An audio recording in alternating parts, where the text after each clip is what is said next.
I've got some really interesting images that came through. So bear with me. First of all, so I see this warrior couple. They're wearing what looks like medieval style, I guess, armor.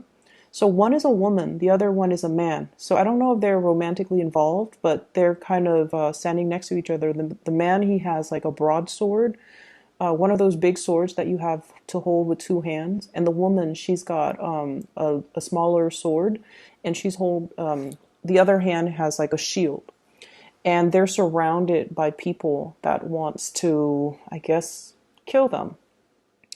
And then, there are two of them. Their backs are to each other. They're like trying to protect each other, but also fight off the people that have encircled them. So I see like 8 or 9 people circling around them.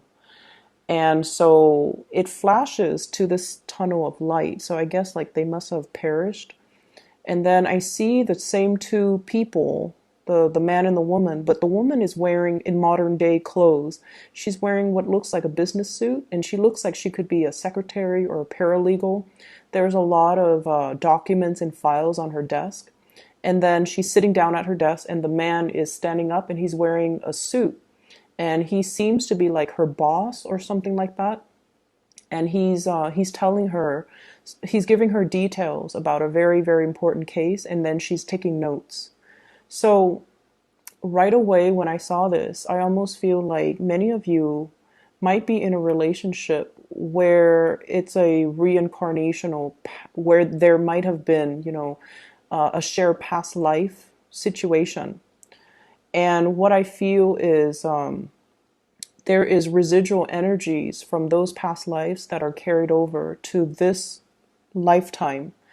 And the first thing that I felt was this very intense, life or death type of a situation, where if you were in that past life where you were, fighting with each other against your enemies or whatever, there's an element here about, having a tremendous amount of trust that the other person has your back, having a tremendous amount of trust that the other person is not going to, stab you in the back and leave you for dead and save their own skin. So I feel like some of you are in that type of a relationship where there is an immense, immense, immense amount of trust that you have with one another. And going to the other image where it's almost like a boss subordinate type of a relationship, there might be a little bit of a power dynamics or power struggles in the relationship where one person feels like they make the executive decisions and then the other person has to obey, or one person feels like they're in more of a subordinate role and they have to cater to the other person. So that's what I'm feeling here. And I feel like those energies are carried over into your present relationship. Okay, so for those who are in a relationship and that resonates with you, what I feel is, on the one hand, when we are reunited with a soul, especially somebody that we shared a past life, love relationship with, it can feel very magical. It can feel like, you talk to this person for 5 minutes and you feel like you've known them a lifetime. It can stir up a lot of passion and a lot of just indescribable magnetism. It's almost like you're drawn into each other's orbits. Okay. There might have been a lot of synchronicities, a lot of, I feel like chance encounter where you kind of run into each other, unexpectedly. There's a lot of that. And I feel like it is stemming from some type of a past life connection. I'm also seeing as well you both really inspire each other because this past life energy is all about growth and expansion, and it's almost like there's so much trust involved in the relationship where no matter what, you want the other person to do well. You want the other person to be happy. You want the other person to thrive, and you want the other person to survive, okay? To do well, to excel professionally. You're not threatened by the other person outgrowing you, and vice versa. They're not threatened about you outgrowing them. Two people just really want what's best for one another. And whenever I see this sense of responsibility too, and it's coming up in this card. We have here the Two of Swords, agreeing to disagree. Okay, this is like kind of like that stalemate. It's almost like that truce. Okay, we're not going to, aggravate each other. We're not going to continue to, argue over this. We can agree to disagree. So I feel that there's a sense of, that yin yang energy, that male female, I guess like opposite, where the two of you are very, very different from each other, but together you know how to harmonize the energies, you know how to make things work. And despite your differences, there is a great degree of trust here. The reason I brought that up is because those images came out really strongly. And I feel for some of you, even if it's not a love, work, relationship partner, I feel like you're having some type of a chance encounter with somebody that you've known before in a previous lifetime, where you really needed to depend on each other in order to survive. And no matter what, there was so much trust and faith and like that sense of personal responsibility to one another. So it's like a very beautiful type of an energy. But at the same time, past life energies can keep us very stuck, okay? Ways of doing, patterns of behaving, all of those things can be a little bit restrictive. That's what I'm sensing.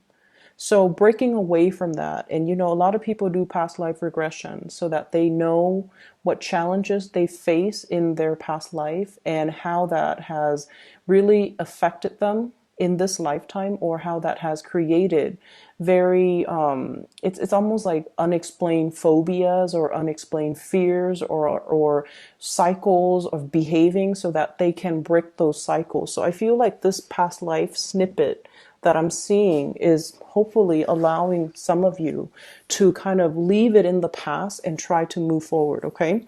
And what's coming out very strongly for me is it's almost like, if you are in that lifetime where you're fighting off like 8 other people, you're not in that survival mode, fight or flight mode anymore.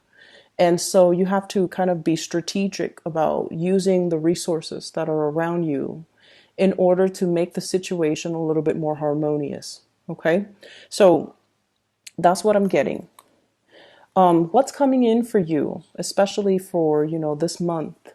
I have here the Princess of Wands, and this is in the traditional Rider-Waite deck. This is more like the Page of Wands.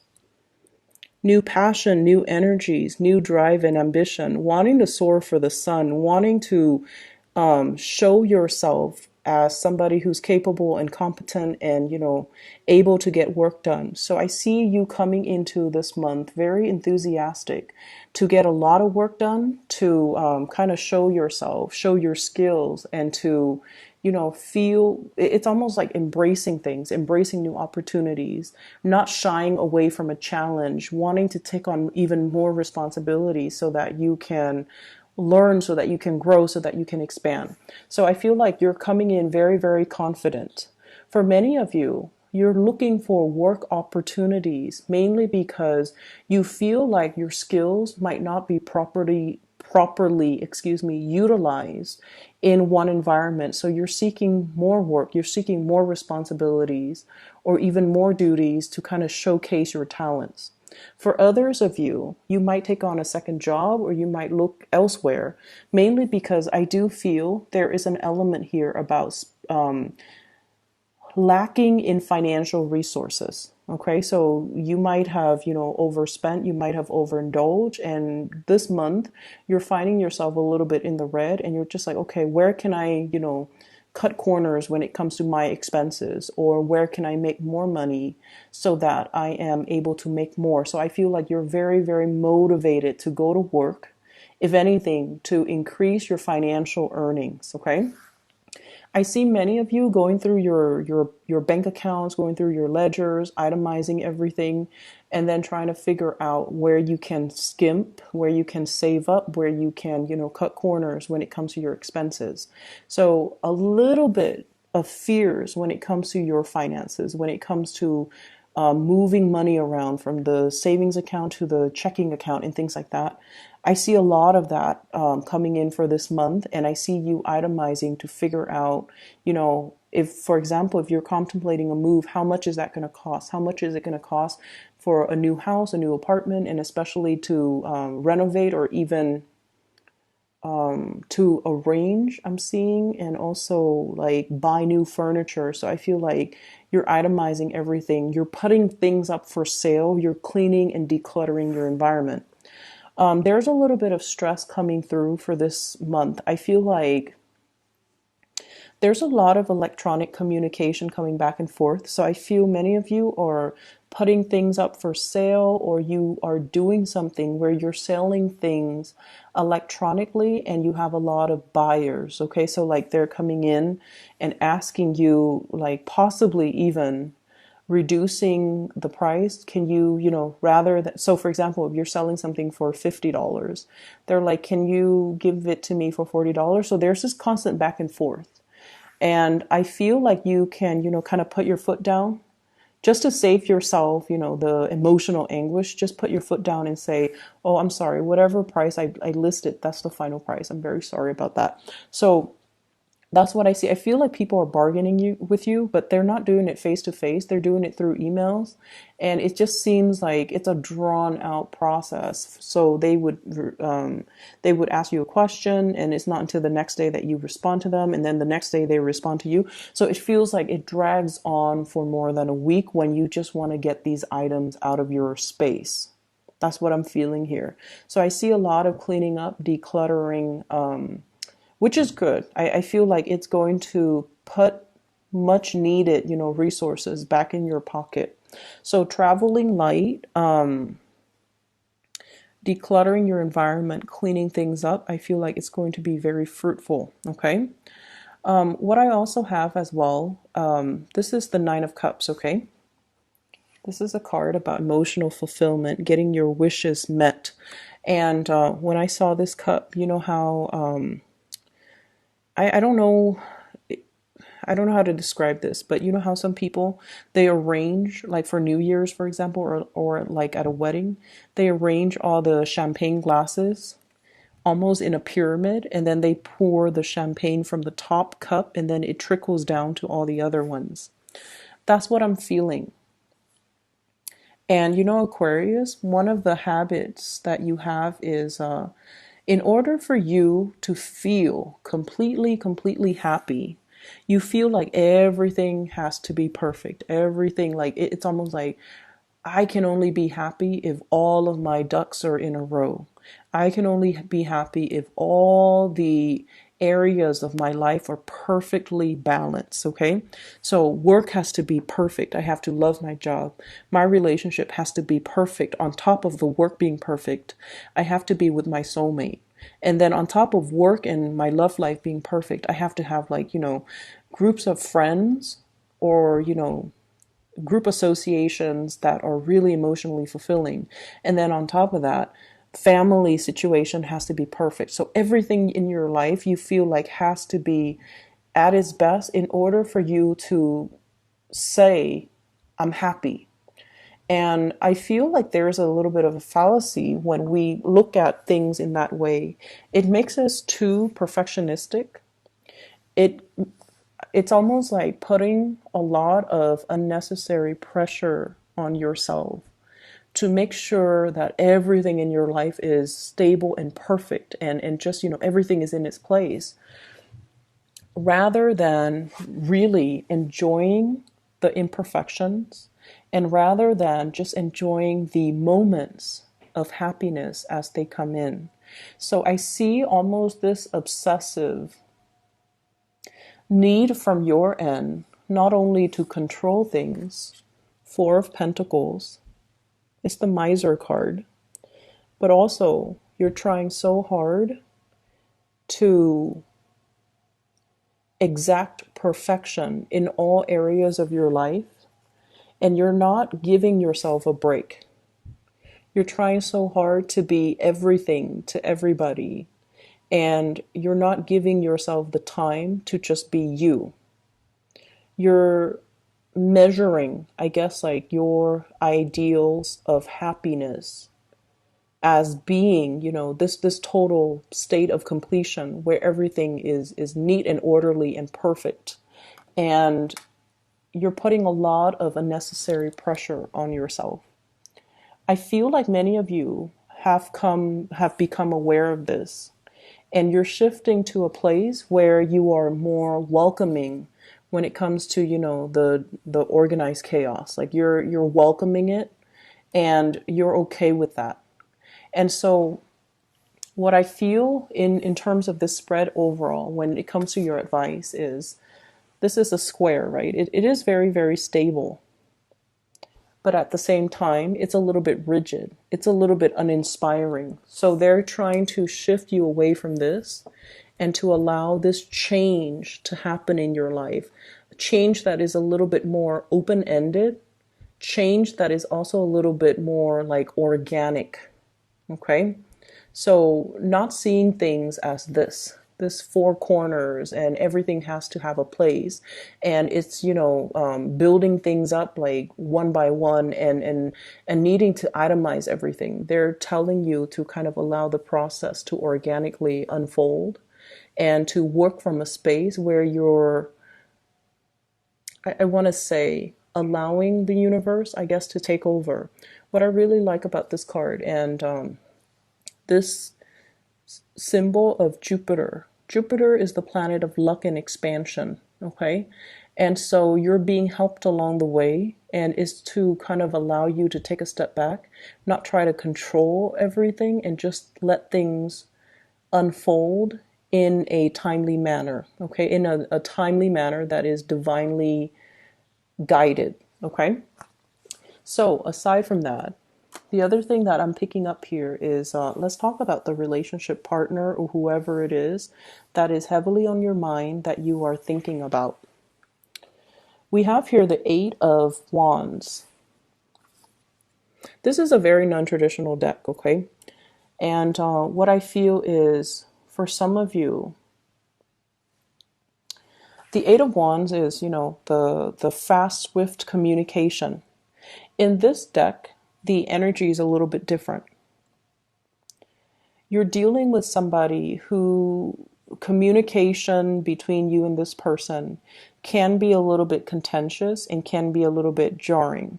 Going to back to what I mentioned before about, the situation where the two of you might not really see eye to eye on many, many things. The two of you as well, and I do see as well, a lot of people in same-sex relationships in this spread as well. And despite being the same gender, there are just a lot of differences between the two of you, where you might have different cultural upbringing. You might have different religious beliefs. You might even have different ways in which you look at relationships and parenting. And, one person might want children, the other person might not. One person is a homebody, the other person is very adventurous. So I see this opposition between you and the other person. But for whatever reason, the two of you have very similar values. Okay? And that's what's weird about it, because let's say a value of yours, Aquarius, is, let's just say, for many of you at least, okay, it's almost like doing things to the best of your capabilities, okay? The person that you're dealing with, they have the same values as well. And because of that, on a values basis, things work out well, despite all the differences. Okay, and then let's just say another value of yours is, working really, really hard. Okay, so for example, if your boss gives you an assignment and they're like, I need this by the end of the day, even if you have to, stay very, very late in order to get it done, once you tell somebody you're going to get it done by the end of the day, you're going to get it done. So even if you have to stay behind, you still will do it. And even if you can, finish it by like 5 p.m., close of business day. But if the quality is lacking, you don't mind staying behind to perfect it and to make it the best that it can be before you submit it. And I feel like your partner has the same type of mentality. And when two people have the same types of values, it basically means that despite all the differences, despite all the ideological, clashes, despite the religious differences, despite the cultural differences, things can still work because you have the same values. And that's what I'm seeing here. I see for some of you, your happiness, and this is something you're very afraid of. I see for some of you, you feel like your happiness has to come at somebody else's expense. And I don't know why that is, okay? So it could be you want your partner to chip in and do a lot more than they're doing. But at the same time, you feel guilty about asking. It's almost like some of you are, once again, running yourself ragged, trying to be so perfect, trying to keep the house afloat, trying to keep your professional life moving, and trying to, keep the kids clean and fed and clothed and, put to bed. And then trying to balance out, making the time to see all of your friends. You're running yourself ragged, trying to keep everything afloat.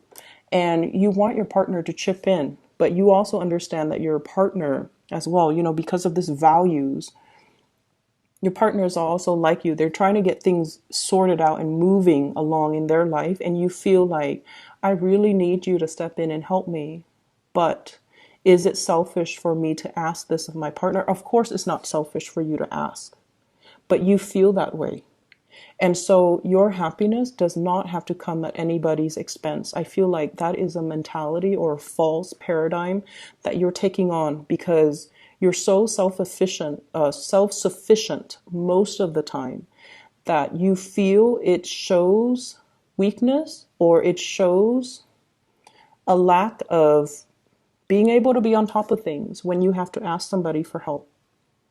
Okay, and I feel like it is within your right and it is something that you deserve. You have to be able to be open and honest with your partner. So it's okay to ask for help.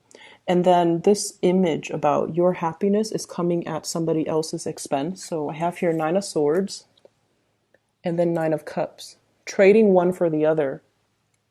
Some of you might be in a relationship with somebody who is already in another relationship. And if they were to leave that person in order to be with you, because like I said, there's some type of a past life energy here. It is really, really strong. So they're feeling this draw or this really magnetic, almost like electrifying lightning bolts. Okay. Electrifying pull towards you. And you feel like my happiness is coming at somebody else's expense. They have to leave somebody in order to be with you. And there's a lot of guilt about that because with the Aquarius person, you don't want things to happen at anybody else's expense. You feel like it's not fair and you feel almost like, yes, you want this, but at the same time, you would feel really, really bad that somebody else is losing out on something in order for you to win something. That's what it feels like to me. So I see this inner conflict within you about not accepting something that you really, really, really want because it's coming at the expense of somebody else. Okay? The person that you're dealing with, I have here the Moon. A really strong, almost like telepathic, mutual understanding between two people where emotionally you're definitely on the same page. This is a really balanced card when it comes to the imagery in this deck. It's almost like long distance, and despite the distance, the two of you are still very, very much spiritually connected. Okay, and once again, this is a very, very strong past life type of a connection that I'm seeing here, where there's a big sense of responsibility, not wanting to hurt one another, not wanting, it's like a mutual understanding where we have each other. And then I also feel like the communication might oftentimes be a little bit kinetic. It seems very ADD to me. It's like you can talk about every topic under the sun. And then within like a 5 minute conversation, things start here and they veer off to a very, very different direction. So it's like you can talk about family, you can talk about work, you can talk about, your car, you can talk about your pets, and then you can like veer off on really, really tangential topics. So I feel like everything is being discussed, a lot of communication going back and forth between you and the partner or whoever it is that you're dealing with. I'm also seeing as well, you're giving a lot more communication than they're giving back. And I feel like they might feel a little bit overloaded.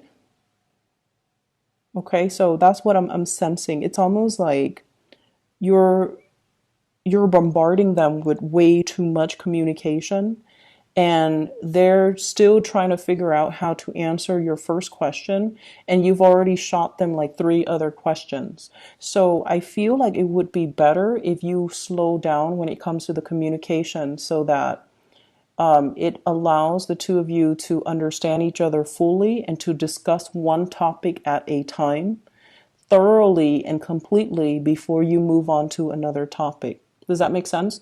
So I feel like there's a lot of communication, but when it comes to substantial communication, I feel like you guys are just like scratching the surface and you're not talking about things thoroughly enough in order to resolve, or in order to fully express or fully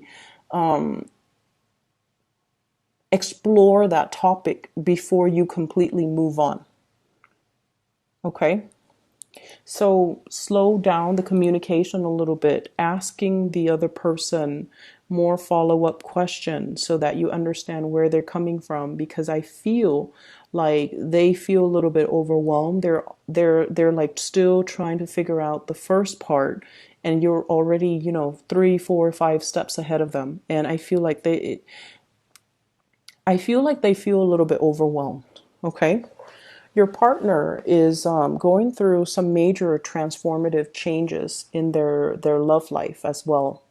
And what I mean is, if in the past they've just been like going through the motions, doing what is expected of them, doing what is culturally expected of them, or what is, socially expected of them. So, for example, if they are a male and they're in their 30s, they're just like, okay, by the time I'm in my 30s, I need to be established with a career so that I can get married, so that I can, have a kid when I'm 35, because by the time I'm 40, it's going to be too old. That's what I feel is going through your partner's head. This is somebody who's very stable, who's very reliable. And I feel like they're very strong as well. They seem like very well rounded, and they feel like they're very family oriented. I'm seeing this rainbow here, and it's almost like that completion. Okay, everything is like under the rainbow. So I feel like it's somebody who's very, very family oriented. And so they've been going through the motions as to what's expected of them. And I feel like it's not until the past 2 years where they kind of stopped themselves and to look at, am I doing this because it's making me happy, or am I doing this because it's expected of me? So I feel like they're going through some major transformations when it comes to being able to clearly identify what brings them emotional happiness versus what brings them stability, or versus what they're doing that is, appeasing everybody, but that's not really making them happy. I also feel as well, they're starting to understand you a little bit more. So this could be, your significant other, your spouse, or even the person that you are interacting with. They're starting to understand you a lot more. They're starting to understand your way of thinking. They're starting to understand that when they're dealing with you, what they see is pretty much what they got. Because I feel with this moon, where they have been very confused about you in the past, because they kept reading between the lines. They didn't take you at face value. And so now it's like they stop reading between the lines. They just take everything that you say at face value. And I feel like they're starting to get it. They're starting to have like a much better understanding of you. And they're starting to feel as if, I don't have to fear this person. So if in the past, their guard has been up about you, if they've been blocking you or guarding, like, putting up their walls or just doing whatever it is that to kind of defend themselves against you for whatever reason. Maybe they're overwhelmed, or maybe they're afraid of the connection as well. Maybe they're afraid of the responsibilities in the relationship. They're putting their guard down. They're starting to understand you. They're starting to think like you, and they're starting to also I feel like, you're bringing in awareness, or you're bringing a lot of ideas or ways of doing that they are welcoming. So I see them kind of absorbing your energy a little bit, which I feel is really good, because once they start doing that, Aquarius people are really hard to understand, but I feel like you have a partner or somebody here that is starting to really understand you, and they're kind of absorbing your energy, and that will allow them to understand you a lot more. Okay? So that's what I'm feeling here. There's going to be a lot of communication. There are a lot of changes that are happening in their lives. And then I also feel like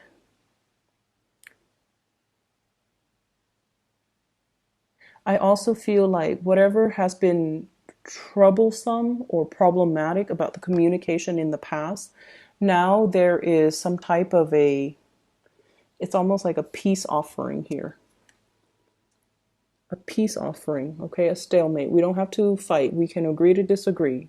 But I feel like they're taking more of your energy with the suit of swords, and they're starting to understand you. Moving forward for this month at least, I feel like you have to be easier on yourself. I feel like you need to kind of embrace new opportunities and new energies, especially when it comes to, fun, socializing, and just, going out. I feel for many of you, don't keep yourself cooped up in the house out of fear of, seasonal depression. Get yourself a lot more physically active, okay? So I'm going to leave it at that, Aquarius. I hope the reading is helpful for you guys. I do wish you the best, okay? Take care.